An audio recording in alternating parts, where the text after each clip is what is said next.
नमस्कार दोस्तों, एक बार फिर से आप सभी का हार्दिक स्वागत करता हूं आपके अपने YouTube चैनल रेवंत राज मैथमेटिक्स में।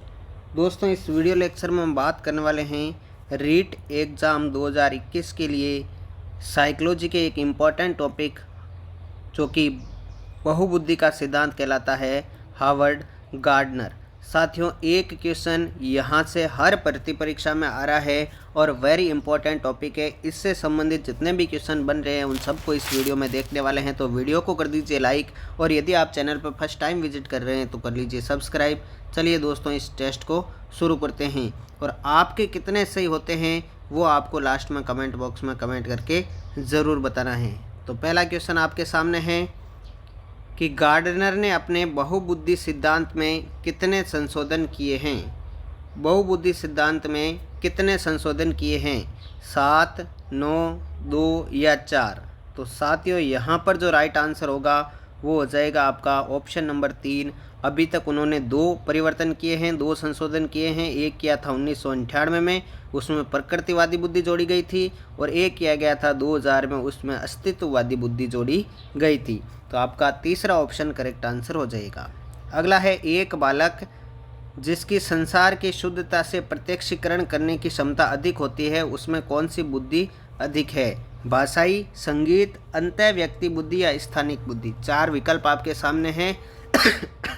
संसार की शुद्धता से प्रत्यक्षीकरण करने की क्षमता अधिक होती है तो उसमें स्थानिक बुद्धि ज़्यादा रहेगी। साथियों, चौथा ऑप्शन आपका करेक्ट आंसर बनेगा। अगला क्वेश्चन देखिए, प्रश्न नंबर 3। तो साथियों, प्रश्न नंबर 3 क्या है? बहुबुद्धि ज्ञान को अनेक पद्धतियों से बालक को प्रदान कर उसमें अनेक कौशलों को विकसित करता है। उक्त कथन किसका है? गिलफोर्ड, गार्डनर, बिने या स्पेयरमैन। 4 ऑप्शन आपके सामने हैं। राइट आंसर रहेगा हार्वर्ड गार्डनर, ऑप्शन नंबर 2। अगला देखिए, गार्डनर ने अपने सिद्धांत में मूलतः बुद्धि के कितने प्रकार या आयाम बताए हैं? मूलतः जो सबसे पहले सिद्धांत दिया था उसमें 7, 9, 6 या 8। तो साथियों, राइट आंसर क्या रहेगा? मूलतः 7 बताए थे, ठीक है। उसके बाद में 2 संशोधन किए थे, ऑप्शन नंबर 1 करेक्ट आंसर रहेगा। इसी से अगला सवाल है, गार्डनर के बहुआयामी सिद्धांत में वर्तमान में बुद्धि के कितने आयाम हैं? 9, 7, 8 या 10। तो मूलतः 7 थे, वर्तमान में पूछे तो साथियों 9 है, ध्यान रखना है। 2 संशोधन किए थे, मैंने ऊपर आपको बता दिया है। पहला ऑप्शन करेक्ट आंसर रहेगा। अगला है, एकाधिक बुद्धिमानी का सिद्धांत कहलाता है। एकाधिक बुद्धिमानी का सिद्धांत कहता है कि प्रभावी अध्ययन द्वारा बुद्धि बढ़ाई जा सकती है, बुद्धि तेजी से बढ़ाई जा सकती है, बुद्धि कई प्रकार की हो सकती है, या पेपर पेंसिल परीक्षण बुद्धि में सहायता नहीं करता है। एकाधिक बुद्धिमानी का सिद्धांत क्या कहता है साथियों? कि बुद्धि कई प्रकार की हो सकती है। ऑप्शन नंबर 3 करेक्ट आंसर रहेगा। अगला है, हार्वर्ड गार्डनर का बहुबुद्धि सिद्धांत सुझाता है कि बुद्धि को केवल बुद्धि लब्धि परीक्षा से ही निर्धारित किया जा सकता है। शिक्षक को चाहिए कि विषय वस्तु को वैकल्पिक विधियों से पद्धति के लिए बहुबुद्धि को एक आदर्श के रूप में काम में ले, या क्षमता भाग्य है और एक अवधि के अंदर नहीं बदल सकती, या उक्त सभी। तो साथियों, यहाँ पर राइट आंसर क्या रहेगा?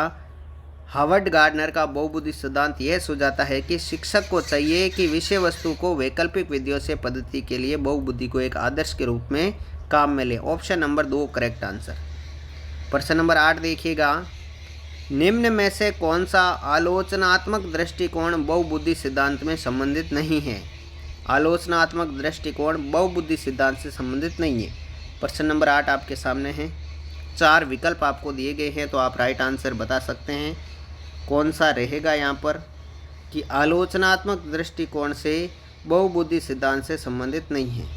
तो साथियों, 8वें का राइट आंसर रहेगा ऑप्शन नंबर 3। प्रतिभाशाली विद्यार्थी प्राय एक ही क्षेत्र पर अपनी विशेषता प्रदर्शित करती है, ये जो है वह सिद्धांत से संबंधित नहीं है। तीसरा ऑप्शन करेक्ट आंसर। अगला देखिए, बहुबुद्धि सिद्धांत को वैध नहीं माना जा सकता क्योंकि विशिष्ट परीक्षणों के अभाव में भिन्न भिन्न बुद्धियों का मापन संभव नहीं है, यह सभी बुद्धियों को समान महत्व नहीं देता है, या किसी भी बुद्धि को परीक्षण से बढ़ाया जा सकता है, या ये सभी।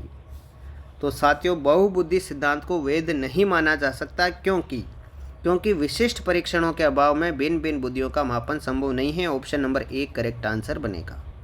अगला है गार्डनर का बहुबुद्धि सिद्धांत किस पर अधिक बल देता है? विद्यार्थियों के अनुबंधित कौशल पर, सामान्य बुद्धि पर, विद्यालय में आवश्यक सामान्य योग्यता पर या प्रत्येक व्यक्ति की विलक्षण योग्यता पर?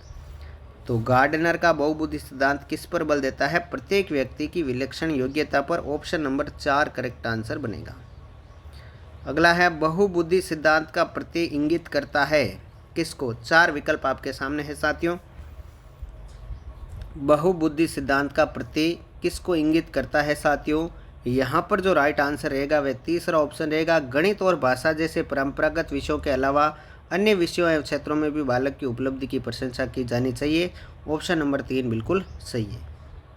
अगला देखिए, गार्डनर के बहुबुद्धि सिद्धांत के अनुसार वह कारक जो व्यक्ति के आत्मबोधन में सर्वाधिक सहायता प्रदान करता है कौन सा है? आत्मबोधन में सर्वाधिक सहायता प्रदान करता है वह कौन सा है? अंतः व्यक्तिगत, भाषाई, शारीरिक, गतिक या भाषाई? तो साथियों यहाँ पर राइट आंसर क्या रहेगा? प्रश्न नंबर 12 का अंतः व्यक्तिगत ऑप्शन नंबर 1 करेक्ट आंसर रहेगा। अगला देखिए, बहुबुद्धि सिद्धांत के अनुसार एयरफोर्स पायलट बनने के लिए कौन सी बुद्धि आवश्यक है? अंतः व्यक्तिगत, भाषाई, शारीरिक, गतिक या संगीत? 4 विकल्प आपके सामने हैं। तो साथियों एयरफोर्स पायलट बनने के लिए शारीरिक गतिक बुद्धि होना आवश्यक है। ऑप्शन नंबर 3 करेक्ट आंसर रहेगा। अगला है, संवेगात्मक बुद्धि को बहुबुद्धि सिद्धांत में किस बुद्धि में साथ जोड़ा जा सकता है? किस बुद्धि के साथ जोड़ा जा सकता है? अंतः व्यक्तिगत, अंतरा व्यक्तिगत, एक व दो दोनों या संगीत? 4 विकल्प मैंने आपको बताई। तो साथियों यह दोनों के साथ जोड़ा जा सकता है। तीसरा ऑप्शन करेक्ट आंसर रहेगा, अंतः व्यक्तिगत और अंतरा व्यक्तिगत। ठीक है, तीसरा ऑप्शन बिल्कुल सही है। वीडियो को लाइक नहीं किया तो लाइक कर दीजिए। कौन सा निरीक्षण गार्डनर के बहुबुद्धि सिद्धांत का समर्थन करता है? 4 विकल्प आपके सामने हैं। कौन सा निरीक्षण हार्वर्ड गार्डनर के बहुबुद्धि सिद्धांत का समर्थन करता है? साथियों समर्थन पूछा गया है। राइट आंसर क्या रहेगा? प्रश्न नंबर 15 का दूसरा, मस्तिष्क के एक भाग में हुई क्षति केवल किसी एक विशेष योग्यता को प्रभावित करती है, न कि संपूर्ण योग्यता को। ये इसका समर्थन करता है। दूसरा ऑप्शन करेक्ट आंसर रहेगा। अगला है, निम्न में से कौन सी बहुबुद्धि सिद्धांत की आलोचना है? 4 विकल्प आपके सामने हैं। कौन सी बहुबुद्धि सिद्धांत की आलोचना है ये पूछा गया है साथियों। प्रश्न नंबर जो 16 है उसका राइट आंसर विकल्प नंबर 1 रहेगा। बहुबुद्धि केवल प्रतिभाएं हैं जो पूर्ण रूप से बुद्धि में विद्यमान रहती है, ये आलोचना है। ऑप्शन नंबर 1 करेक्ट आंसर रहेगा। प्रश्न नंबर 17 देखिए, बुद्धि का वह प्रकार जिसके आधार पर व्यक्ति अन्य लोगों के संवेग, इच्छाओं, आवश्यकताओं, आकांक्षाओं को समझ और पहचान सकता है कौन सा है? शारीरिक, गतिक, अंतर्व्यक्तिक, संगीत या कोई नहीं? दूसरों के संवेगों, इच्छाओं, आवश्यकताओं और आकांक्षाओं को समझने वाला कौन सा प्रकार है? तो साथियों यह कौन सा रहेगा? अंतर्व्यक्तिक बुद्धि रहेगी। Option number 2 correct answer. अगला देखिए, बहुबुद्धि सिद्धांत के अनुसार पशु, खनिज, पेड़ पौधों को पहचानने और वर्गीकृत करने की बुद्धि कौन सी है? तार्किक, गणितीय, शारीरिक, गतिक, प्राकृतिक या भाषाई? तो साथियों ये प्राकृतिक बुद्धि रहेगी। 1998 में जब संशोधन किया गया था तब इसको जोड़ा गया था।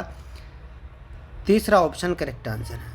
अगला है, एक शिक्षिका अपने विद्यार्थियों की विभिन्न अधिगम शैलियों को संतुष्ट करने के लिए विविधतापूर्ण कार्यों का उपयोग करती है, वह किससे प्रभावित है?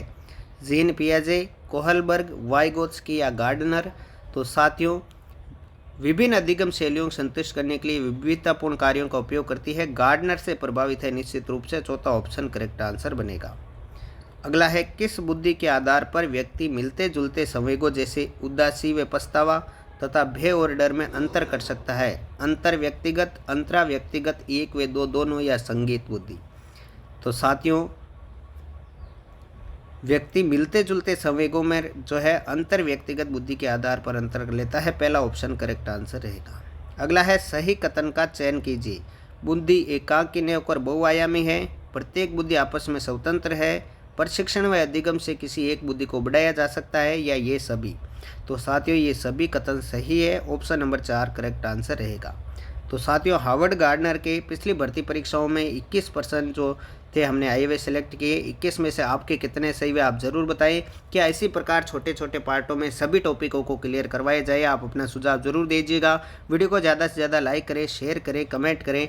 मिलते हैं अगले वीडियो में, तब तक के लिए जय हिंद, जय भारत, थैंक यू।